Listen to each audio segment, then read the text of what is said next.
How does the Creator let there be light? How's everyone doing today? Welcome to my channel, and thanks for coming. I do primarily educational videos on many different topics. Most of them are pretty obscure, but important topics that are not well covered by our educational systems. In fact, I would, instead of saying not well covered, I would say covered up by our educational systems. They've taught us kind of erroneous versions of the same topics that I'm trying to teach. So that makes it hard because in many cases you have to unlearn stuff before you can relearn new stuff. The propaganda that you picked up from the educational system is a barrier to you kind of learning the natural way that these things actually work.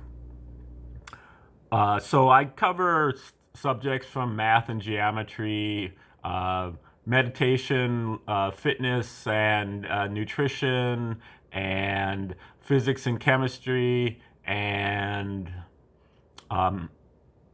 meditation and history, including crypto history, and the thing that I teach and that I'm working on right now in all these videos is the Tree of Life. And I teach Tree of Life primarily, it's a great resource, primarily in order to enable you to take all the other teachings and have a foundation. This gives you one of the adherents of Tree of Life has called it a mystical filing cabinet. Another has called it an ancient computer. It is ancient. It goes back to at least ancient Egypt. And, I think the way that we use it is as a filing cabinet. So all the other things that you get taught, you can file it away here in the Tree of Life, which you download into your body. And it gives you an organizational system or a mnemonic device to help you to kind of collate and organize all the other material that you have in your head, especially the esoteric, mystical, spiritual teachings that you've come in contact with throughout your life. In many cases, at least in my case, those were kind of jumbled up in my head until I learned Tree of Life. Once I learned and memorized Tree of Life and downloaded it, it was like all the other stuff just had way more clarity because it had its place. It went to its place on the tree, and so I was able to see it in its kind of natural hierarchical order. So that's why I'm so bullish on Tree of Life, and that's why we're doing 144 videos on it. The 144 videos are Fractal Faculties that I've listed that I'll explain later, but if you'd like to get a free copy of those, just click the link in the description and I'll send those out. But to start with, in the beginning, the beginner's version of the Tree of Life, we just have these 12 different categories. So there are 10 of them that are spheres or circles. 10, 9, 8, 7, 6, 5, 4, 3, 2, 1. Then there is a thing here called the abyss, and which is an implied circular sphere, and then a 0 above the tree. So that makes 12 total categories. And these categories generally map out to be our faculties of consciousness. And so that's kind of where we go from there. So to introduce the different faculties of consciousness, the 10th sphere is really our survival instinct, our state of nature, or the law of the jungle, kill or be killed, fight or flight response. These are all parts of our 10th sphere, including the lust and defilements of the body, and this refers to what we have already when we're born. Okay, so this is opened up, and this is really all we have to go on until we begin to start aging and we begin to open up this ninth sphere. So the ninth sphere is what we open up in the first 5 years of our lives or so, and this is our domestic consciousness, or maybe mammalian brain, and this is where our receptivity is so high. We're learning at such a fast rate because we're just soaking it all up. We're just super receptive. We're watching and observing how everything works. We're amazed at the simplest little things that have us mesmerized practically, and we learn very quickly, but we also then apply our knowledge by practicing and imitating the movements that we watch. So if we watch our parents or our caregivers, we watch what they do, and to whatever extent we can, we copy what they do. Whether it's speaking words or walking or holding something in our hand, or just even the motions of our hand. We learn these things through trial and error. So this is the learning phase, but also the practicing and the imitation. Heightened receptivity. Okay, the asphere is similar, but it's out in the public space, where this is in the domestic space at home. This is what you get out in the public, and this is more about your belief systems instead of like your behaviors. I mean, they're very related, but this is where we go out in the public. We go out into schools or the churches or wherever. We see it on TV even. Which is a way that the asphere has kind of invaded the ninth sphere with their televisions and their talking machines. But the asphere is where they're telling us what we're supposed to believe, how we're supposed to behave, what is the right way to do things, and to the extent that we can imitate that and basically jump through their hoops.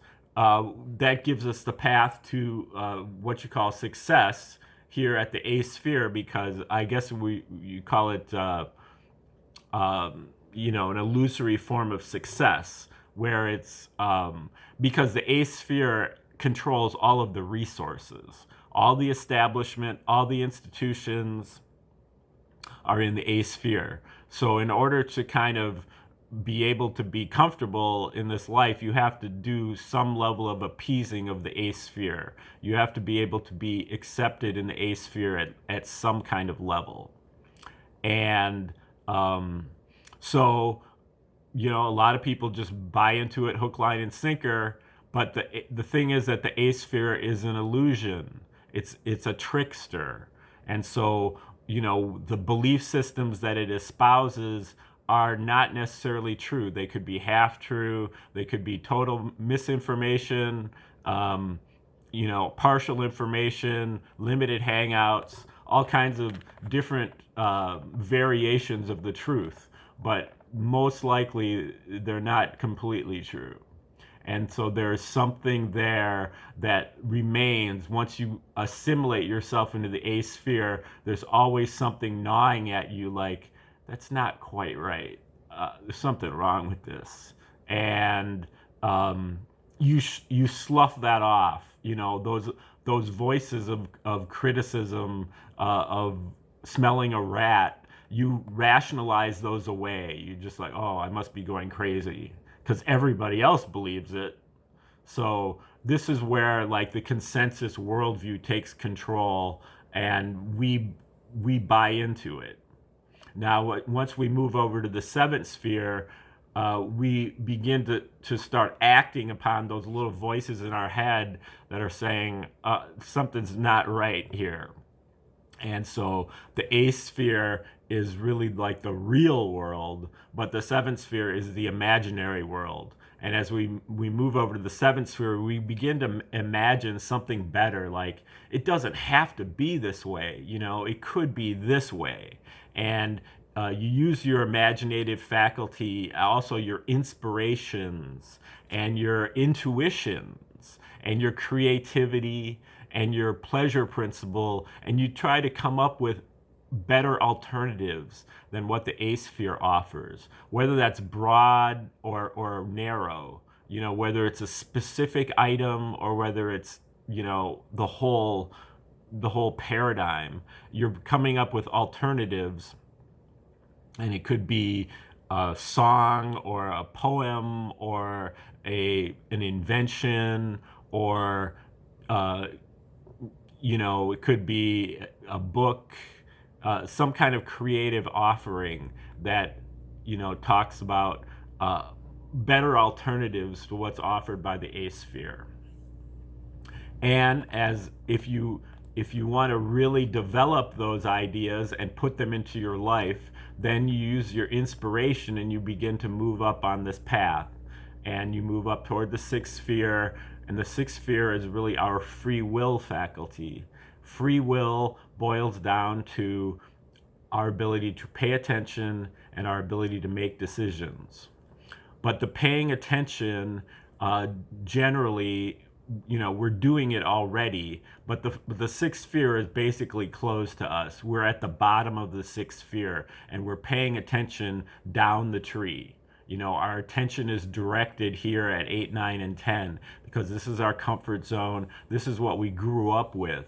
And this is where, you know, it's easy. It's just easy to be in this matrix here, in this zone. And but the other aspect of the free will is our ability to make decisions. Okay, our ability to pay attention and to make decisions. And so the decision that we make here at the sixth sphere that is pivotal is when we make the decision to really turn our attention around and really turn our backs on this comfort zone and move our attention up to the higher parts of the tree, where we're paying attention to our, you know, more valuable and spiritual values up the tree.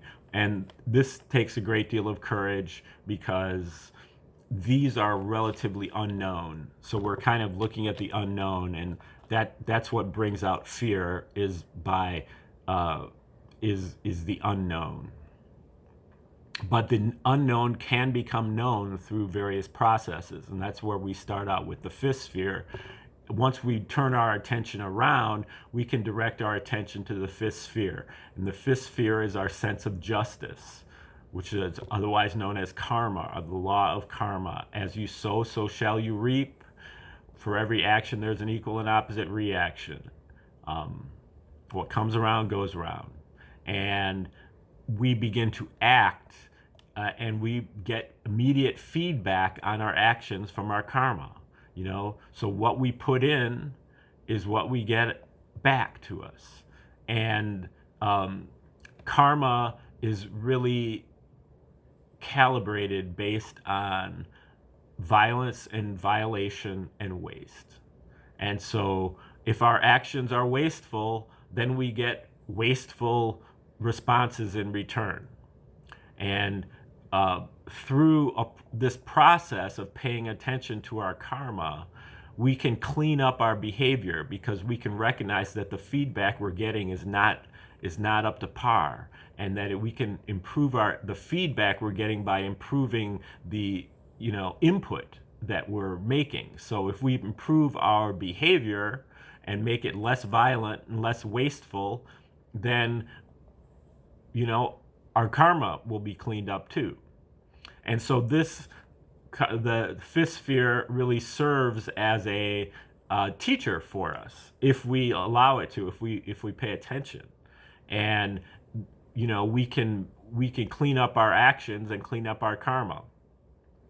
Now, the fourth sphere is the counterpart to the fifth sphere, where the fifth sphere is about our the enforcement of the law, of the natural law.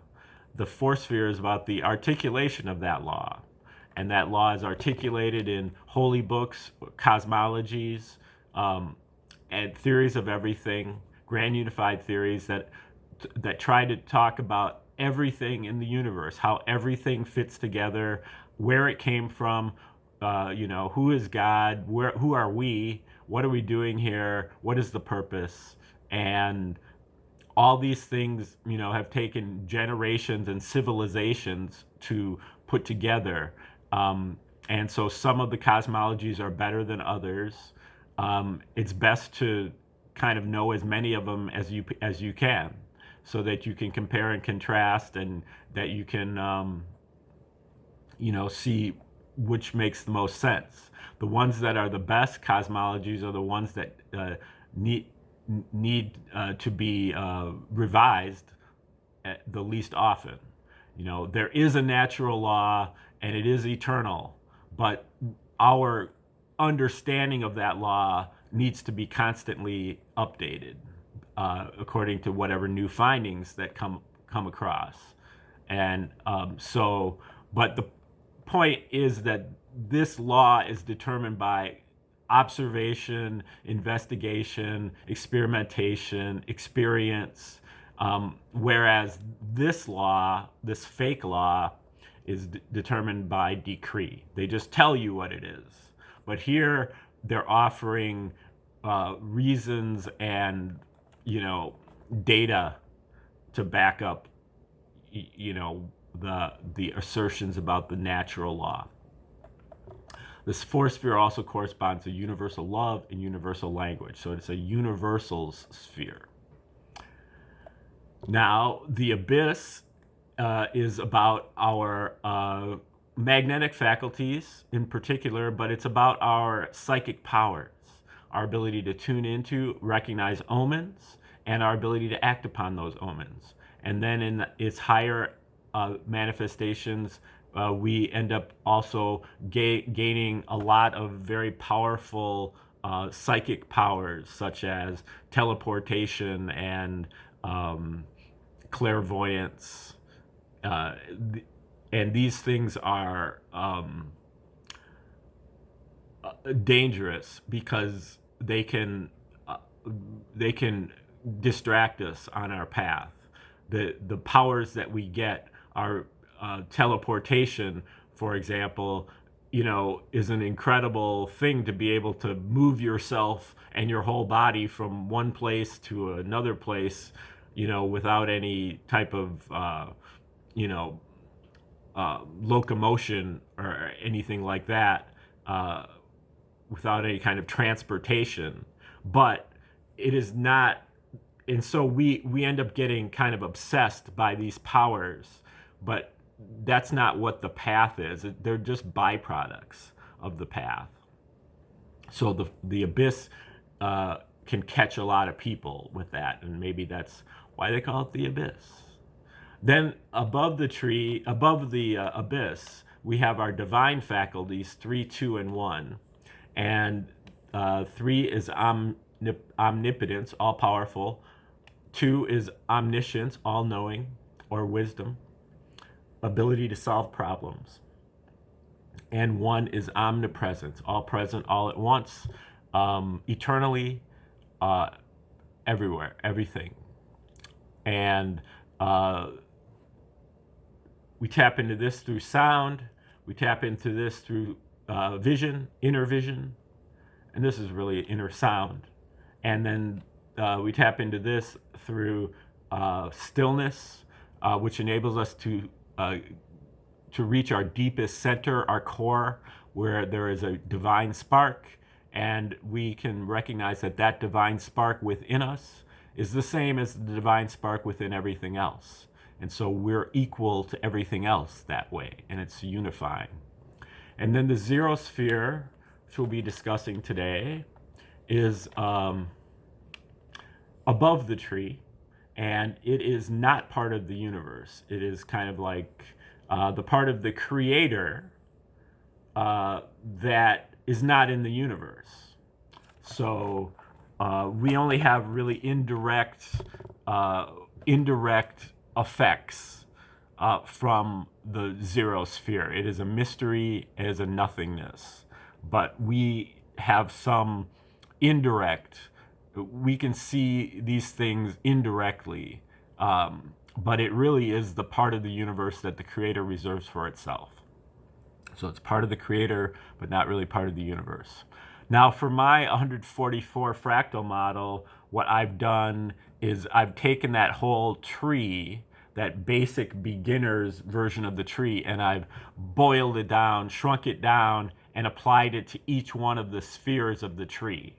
So, you'll end up getting 12 aspects or 12 categories within the 10th sphere, and 12 categories within the 9th sphere, and so on, for a total of 144 different mini faculties or fractal faculties, what I refer to as stages of life, as stages of history. But these stages are not chronological stages like normally history would be, but they are dramatic stages. So there are different dramas that we negotiate as we move through life. And again, if you'd like me to send you a list of those, an abstract of all of them, just click the link in the description and I'll have it to you for free. Now today we're covering stage number 137. How does the creator let there be light? And stage 137 is in the zero sphere, and it really is the abyss fractal of the zero sphere. So you talk about obscure, we're zero fractal of the abyss sphere. So of the zero sphere, the abyss fractal of the zero sphere. So the zero sphere has to do with nothingness, the mystery. It also has to do with like the rules of the game, what existed beforehand. And then the abyss is about really magnetic, electromagnetism, in particular charge, electromagnetic charges, and omens, which are really, they correspond to each other. So that's what is kind of going into this fractal, and it's called photon birotation dimensional reduction resonance. Stage number 137 is about the vibratory motion that results from a birotating motion that creates a kind of photon, the light particle. Photons are also at the heart of charges, which are rotational vibrations. In a universe of motion, everything is made out of motion, and the photon is no exception. There are 4 kinds of motion: translation, rotation, vibration, and rotational vibration. The photon is a birotating system, 2 counter-rotating rotations, which entails a dimensional reduction, and what's left is a one-dimensional vibration. What we call resonance is nothing more than this dimensional reduction of a birotating system. Very similar to the idea of superconducting, but on a macro scale. Mathematically, 2 complex numbers merge through the epsilon function. And I think that is Leonhard Euler. A photon is the light particle, but it has many different forms. There are many kinds of rotations, especially electrons and positrons in 1 dimension, and the rotational base in 2 dimensions. And a photon is a combination of 2 of these. 2 structures of the photon, 2 major structures of the photon. The classic planar photon from dielectricity, which is 1-dimensional, and from positrons and electrons, and a solid wave or vibration from the magnetic rotation, which is the rotational base. And that's called the circularly polarized photon. The production of light would come from the fact that positrons and electrons merge to form photons. The positron and electron are the simplest structures, but since they manifest as pairs into photons, we tend to see photons first. Let there be light. Likewise, the rotational base shows up first and then forms a birotation to create a photon. The natural reference, it forms a birotation with another rotational base. The natural reference system of the universe is unit speed, the speed of light, in 3 scalar or non-directional dimensions. The photon is unit speed in 2 of the 3 scalar dimensions, but non-unit speed in the other one. The non-unit speed is the birotation and is a quantized summation above or below unit speed, integral multiples or fractions. The unit frequency for the photon is 25.702 terahertz. So that's 25 trillion hertz, which is, or I believe that's, which corresponds to 11.67 microns wavelength in the infrared band. Vibration of the photon will add or subtract to the speed of the progression.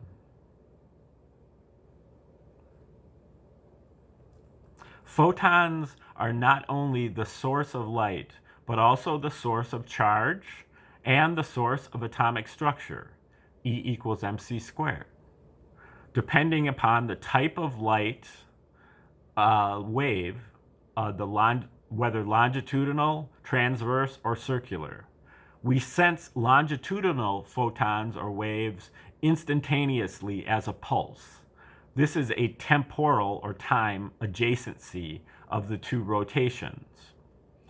We see transverse photons as a result of spatial adjacency, and that provides us with the charge. Whereas the longitudinal or parallel photon provides us with energy. The circularly polarized photon from 2D rotational bases provides us with the torque.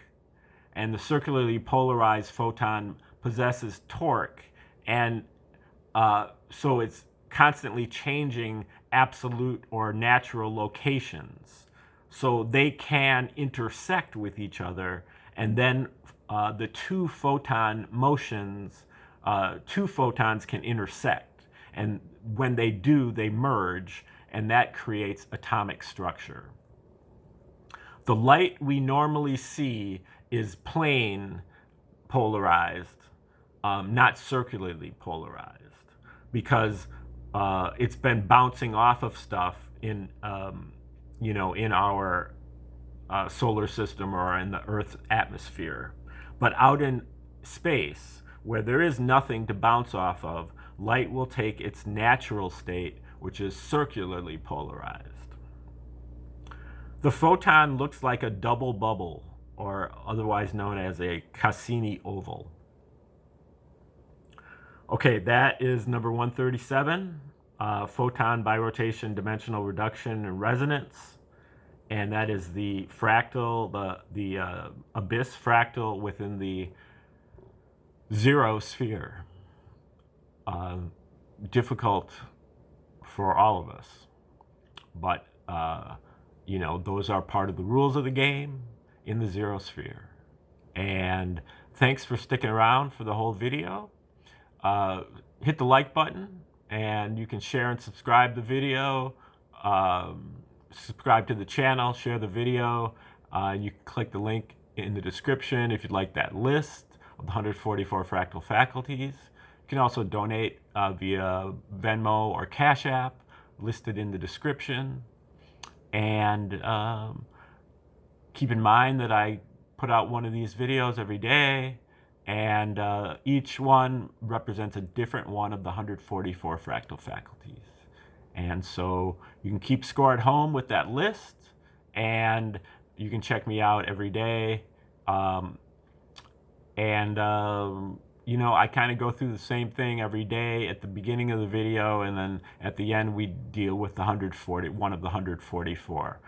The repetition is very important because that's how you learn the tree. That's pretty much the only way to learn the tree, is you got to memorize it. It's kind of like, you know, a lot of classes that you took when you were in high school or whatever. You had to memorize a certain amount of stuff.